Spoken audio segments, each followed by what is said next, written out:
Hey guys, welcome back. Study with Anubhav classes के YouTube channel पे मैं आपका स्वागत करता हूं गाइस। जैसा कि आज हमारे द्वारा अल्बर्ट बंडूरा के कुछ सिद्धांत हैं, उनके बारे में हम आपको एक बेहतर माध्यम से बताएंगे। आप मेरे इस वीडियो में अंत तक बने रहिएगा ताकि आपका पूरा कॉन्सेप्ट क्लियर हो जाए। और यहाँ से हमेशा हर वर्ष सीटेट के एग्ज़ाम में कहीं ना कहीं 1 से 2 प्रश्न पूछता है। इसलिए आप जो है मेरे इस वीडियो को स्किप मत करिएगा और अंत तक मेरे वीडियो में बने रहिएगा। और मैं आशा करता हूं कि मेरा यह लेक्चर या यह टॉपिक आपको अच्छा लगेगा। अगर अच्छा लगे तो मेरे इस वीडियो को लाइक करें, शेयर करें, सब्सक्राइब करें। आइए देखते हैं यहाँ अल्बर्ट बंडूरा जी का सिद्धांत। यहाँ पे जैसे सामाजिक अधिगम का सिद्धांत इसे अंग्रेजी में कहा जाता है सोशल लर्निंग थ्योरी। तो यहाँ पे हम देखते हैं क्या कि इसके प्रतिपादक किसके, सामाजिक अधिगम का सिद्धांत, इसके प्रतिपादक अल्बर्ट बंडूरा जी ने 1977 ईस्वी में की है। ठीक। और इनका जन्म जो है कनाडा में 1927 को हुआ। ठीक। इनका जन्म जो है 1927 को हुआ। और इन्होंने सिद्धांत क्या दिया, सामाजिक अधिगम का सिद्धांत। और यहाँ पे इनके मेन एक सिद्धांत है, उसके 2 सिद्धांत और बन के निकल आए हैं जिन्हें अन्य सिद्धांत या अन्य नामों से जाना जाता है। इसे अनुकरणीय सिद्धांत, फिर दूसरे नंबर पे इसे प्रक्षेपणात्मक सिद्धांत, फिर यहाँ पे जो दिया है अनुकरण एवं मॉडलिंग के चरण। ये अनुकरण मॉडलिंग के चरण की बालक अनुकरण के माध्यम से किस प्रकार सीखता है, इसको हम नीचे बताएंगे। तो सबसे पहले हम देखेंगे क्या कि यहाँ पे जैसे दिया सामाजिक अधिगम, यानी समाज में रहकर ही बालक हो, छोटा बालक हो या हम हो या आप हो, समाज में रहकर ही तो कुछ ना कुछ सीखते हैं ना। तो यहाँ पे सामाजिक अधिगम का मतलब क्या होता है, सीखना, जिसे इंग्लिश में लर्निंग बोला जाता है। तो यहाँ पे मैं लिख दूं सोशल लर्निंग थ्योरी।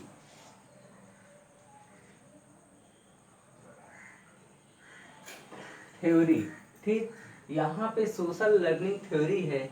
तो यहाँ पे हम देखेंगे अनुकरणीय अधिगम का सिद्धांत। यहाँ पे अनुकरणीय अधिगम का सिद्धांत का मतलब ये होता है कि जैसे हमारे आगे हमारे माता पिता चल रहे होते हैं, माता पिता या बड़ा भाई बहन हो या बड़े भाई बहन हो, तो यहाँ पे हम लोग क्या करते हैं, जिस प्रकार वो कार्य करते हैं उसी प्रकार हम भी उनके पीछे पीछे वही कार्य करने के लिए सीखते हैं या उनके पीछे पीछे रहते हैं। तो ये क्या होता है, अनुकरणीय अधिगम का सिद्धांत। यानी हमारे जो वयस्क होते हैं वो आगे आगे चलते हैं और हम उनके पीछे पीछे वैसा ही सीखते हैं। जैसे कहा गया कि हमारे माता पिता ने कुछ कार्य किया, उनको उनके जाने के बाद या उनको देखकर हमने वैसा कार्य किया। यहाँ पे जिसको देखकर बालक व्यवहार करना सीख जाता है उसे क्या कहा जाता है, अनुकरणीय अधिगम सिद्धांत। अनुकरणीय या मॉडलिंग का सिद्धांत भी कहा जाता है। तो यहाँ पे अब हम चलते हैं प्रक्षेपणात्मक सिद्धांत। प्रक्षेपणात्मक सिद्धांत क्या होता है, जैसे आपको मैं एक सीधी लैंग्वेज में बता दूं। प्रक्षेपण का मतलब ये होता है कि जैसे आप प्रोजेक्टर में कोई भी फिल्म देखने जाते हैं तो वहाँ पे क्या होता है, प्रोजेक्टर एक प्रक्षेपण कहाँ पे करता है, इस पर्दे पे करता है। तो आप उसे कैसे, तो वो एक प्रक्षेपणात्मक सिद्धांत हुआ ना। तो यहाँ पे जिस कार्य से आप प्रक्षेपणात्मक के माध्यम से कुछ ना कुछ सीखते हैं, पिक्चर भी देखें या फिल्म देखें, कुछ भी देखें, नाटक देखें, सीरियल देखें, तो कुछ ना कुछ तो सीखते हैं ना। आपके दिमाग में कुछ ना कुछ बैठ जाता है। तो यहाँ पे कहा जाता है जिस कार्य से बालक को पुरस्कार प्राप्त होता। अब यहाँ पुरस्कार का मतलब ये नहीं होता कि केवल धन ही दिया जाए, पैसा ही दिया जाए। यहाँ जिस कार्य से बालक को पुरस्कार प्राप्त होता है उस कार्य को बालक स्वतः जल्दी सीख लेता है, वरन दंड वाले कार्यों की अपेक्षा। ठीक, यहाँ पे जब बालक को पुरस्कार प्राप्त होते या हम जैसे हमने फिल्म देखा तो वहाँ से कुछ ना कुछ हमें ज्ञान मिला, तो वही एक यहाँ पे पुरस्कार होगा। यहाँ रुपया पैसा से मतलब नहीं होगा। तो ये कैसा सिद्धांत कहलाएगा, ये कैसा सिद्धांत कहलाएगा, ये प्रच्छेदनात्मक अधिगम का सिद्धांत कहलाएगा। ठीक, प्रच्छेदनात्मक अधिगम का सिद्धांत कहलाएगा। अब यहाँ पे हम क्या देखते हैं कि बालक यहाँ पे जैसे दिया, बालक अनुकरण के माध्यम से सीखता। अनुकरण वही बात है कि अपने बड़े बुजुर्गों को देखकर जैसा वो कार्य करते हैं वैसा वो भी तो बालक सबसे पहले क्या करता है, बालक अनुकरण के माध्यम से सीखता है। फिर दूसरे नंबर पे क्या कह रहा है कि बालक जो कुछ देखता है, यानी बालक जो कुछ देखता है उसको वैसा करने के लिए कोशिश करता है।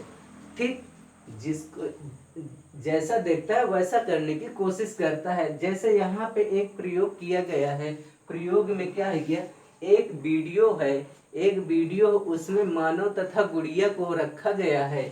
किसने रखा, ये अल्बर्ट बंडूरा जी ने रखा प्रच्छेदनात्मक सिद्धांत के लिए कि यहाँ पे कैसे क्या होगा। तो यहाँ पे जब एक वीडियो में क्या हुआ कि एक वीडियो में 10, 10 और 10 यानी 3 कमरे थे, तीनों कमरे में एक प्रोजेक्टर लगा हुआ होता है। और वहाँ पे क्या है कि 10-10 बालक हर कमरे में अलग अलग कर देते हैं। और करने के बाद उनका अब उसमें क्या बालक और गुड़िया के प्रति क्या व्यवहार होता है। तो यहाँ पे पहले बात में 10 यहाँ रख दिया, 10 बालक यहाँ रखे, 10 बालक यहाँ रखे। तो यहाँ पे क्या हुआ कि मानव और गुड़िया, एक फिल्म में ये दिखाया जा रहा था कि मानव गुड़िया से अच्छा व्यवहार कर रहा था, मानव गुड़िया से अच्छा व्यवहार कर रहा है। तो यहाँ जो 10 बैठे बालक देख रहे होते हैं तो उनके दिमाग में क्या आया, एक अच्छा व्यवहार आया। तो उन्होंने क्या किया, दिमाग में उस चीज को रखा। अब वो व्यवहार मतलब जैसे देखेंगे वैसा वो करेंगे। और इस वाले कमरे में क्या हुआ कि यहाँ पे भी मानव गुड़िया थी, मानव के द्वारा गुड़िया का जो बेबी डॉल होती है उसको पीटना या उसको तितर बितर कर देना। तो सेम वही बालक वही से व्यवहार करना सीख जाते हैं जैसे यहाँ प्रोजेक्टर में दिखाया जाता है। और यहाँ मानव और गुड़िया में क्या होता है कि यहाँ मानव और गुड़िया में किसी प्रकार की कोई प्रतिक्रिया नहीं होती है। अब यहाँ कोई प्रतिक्रिया नहीं होती है तो क्या होता है कि जब इन बालकों को बाहर लाया जाता है कमरे से, तो जो 10 बैठे बालक तीनों कमरे में अलग अलग होते हैं उनसे उन गुड़िया और मानव के व्यवहार के बारे में पूछा जाता है। तो यहाँ पे जो अच्छा व्यवहार वो अच्छा व्यवहार करना सिखाता है, बताता है। और यहाँ पे जब मानव एक गुड़िया को पीटता है दूसरे कमरे में, तो वहाँ के बच्चे जो होते हैं वो अपने इस प्रक्रिया को बताते हैं कि उसमें ये दिखाया गया था।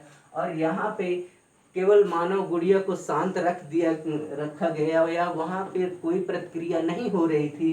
तो यहाँ के बालक क्या हुए, जैसा देखे वैसा सीखे। तो ये किसका हुआ, प्रच्छेदनात्मक सिद्धांत हुआ। आया समझ में?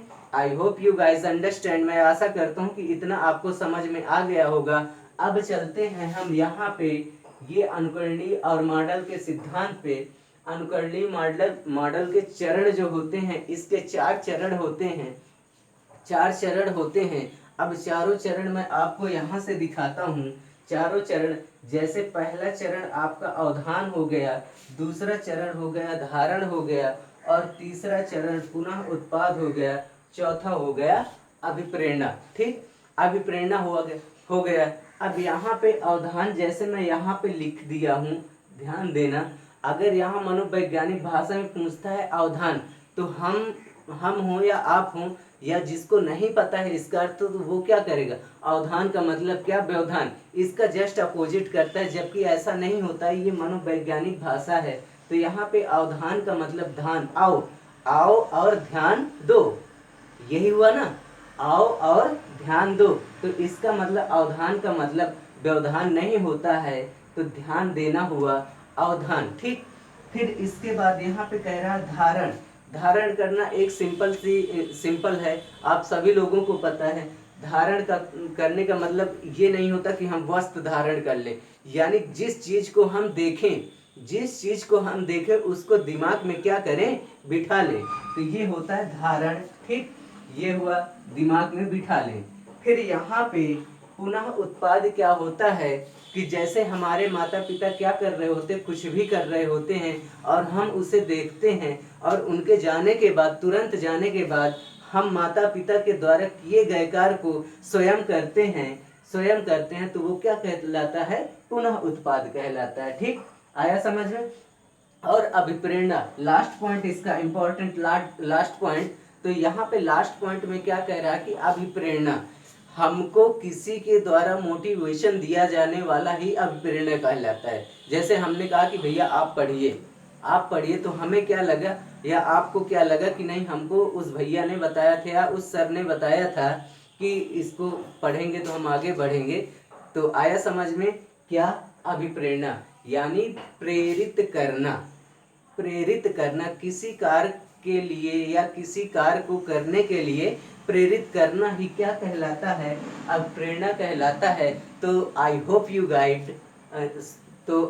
You guys understand. मेरा यह लेक्चर आपको अच्छा लगा होगा। अगर अच्छा लगा हो तो मेरे इस वीडियो को लाइक करें, शेयर करें और कमेंट करें, ताकि मैं आपको इसी तरह मज़ेदार वीडियो प्रोवाइड करवाता रहूं।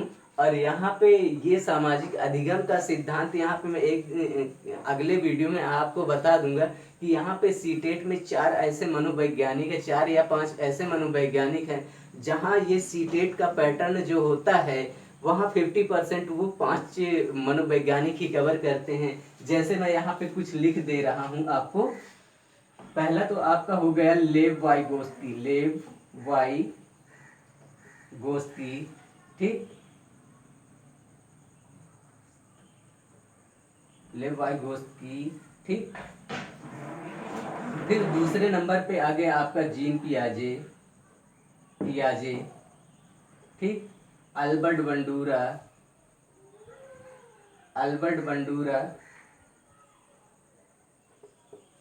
बंडूरा के बाद क्या हुआ आपका, वो हो गया नैतिक कोहलबर्ग। ये आपके 4 ऐसे, वो एक गार्डनर है, हावर्ड गार्डनर। ये 5 आपके ऐसे मनोवैज्ञानिक हैं जो सीटेट का पैटर्न जो है 50% ये कवर करते हैं। कम से कम इन 5 राइटरों से या 5 लेखकों से यहाँ से कम 45 से 50 या 55 क्वेश्चन हमेशा इन्हीं से घुमा फिरा के पूछता रहता है। ठीक, तो यहाँ पे आप इन 5 लेखकों के बारे में अच्छे से पढ़े। यहाँ पे मैं आपको बता दूं, यहाँ पे मैंने लेव वाइगोस्की खत्म कर दिया, अल्बर्ट बंडूरा आज खत्म कर दिया और कोहलबर्ग खत्म कर दिया। केवल 2 बचे हुए हैं। 2 के बारे में मैं नेक्स्ट वीडियो में आपको वो भी क्लियर करवा दूंगा कि जीन पियाजे का जो संज्ञानात्मक विकास के अंतर्गत उसके चरण कितने आते हैं। यहाँ पे हावर्ड गार्डनर ने 7 प्रकार की भाषाई बुद्धि दिया है। तो मिलते हैं अगले वीडियो में जो कि इसी प्रकार मज़ेदार होगा। यहाँ पे आप मेरे इस वीडियो को पूरी तरीके से ध्यान से देखना। अगर नोट्स ना बनाए हो तो नोट्स बनाते भी रहिएगा।